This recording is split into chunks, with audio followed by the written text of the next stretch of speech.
So I'm here because I would say for many years I've been a fan of the work that Suna'n's Daughters is doing around girls' agency in particular. So I met some of the team in 2022, which was the same time that I was working with this group of 25 colleagues and partners around the world to create a research collaborative around girls' agency. And we got connected with Suna'n's Daughters and really started to engage in conversation with them and learn about the work that they were doing, sharing the work that we were doing.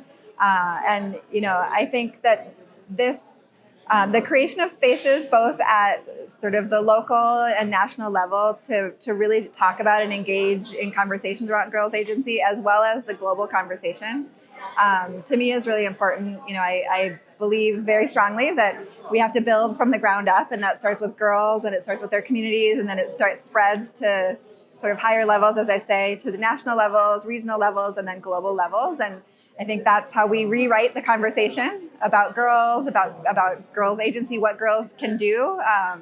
And I think fundamentally about how we, all of us, have a role to play in transforming the systems around girls with girls so that they can more fully sort of be themselves and live the lives that they want to live.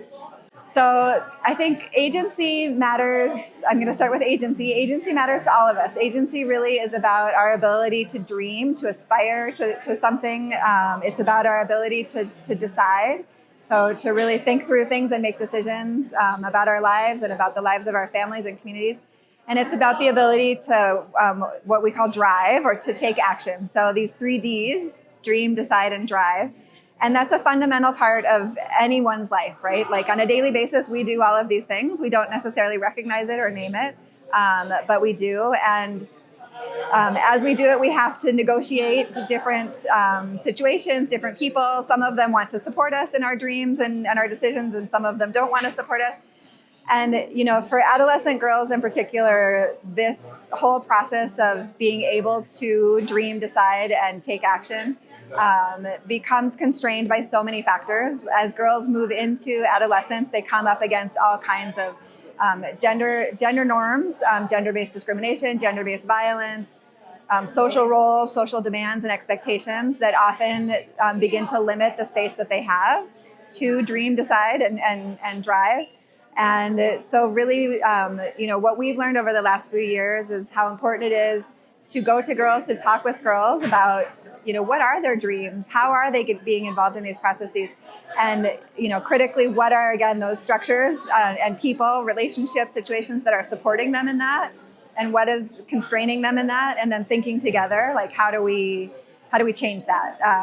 But I really think for girls, especially girls who are living in marginalized contexts, it's about agency is about changing the narrative, changing the script, right? Instead of seeing them as vulnerable, as dependents, as people that need to be helped, they are people who know, who have power within, and what they need is spaces and relationships and people who can help to sort of unleash that power, help them unleash their power and move into those spaces. So that's why I think agency is a critical topic for us to work on.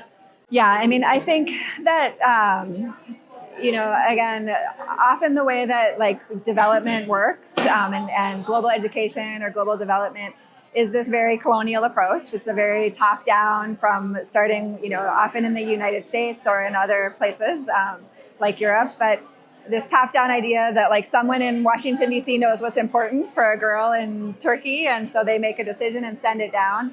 And really the creation of these spaces is saying, no, that's not how things should work. We need to have things grow from the ground up. The priorities, the solutions, they need to be identified in these spaces.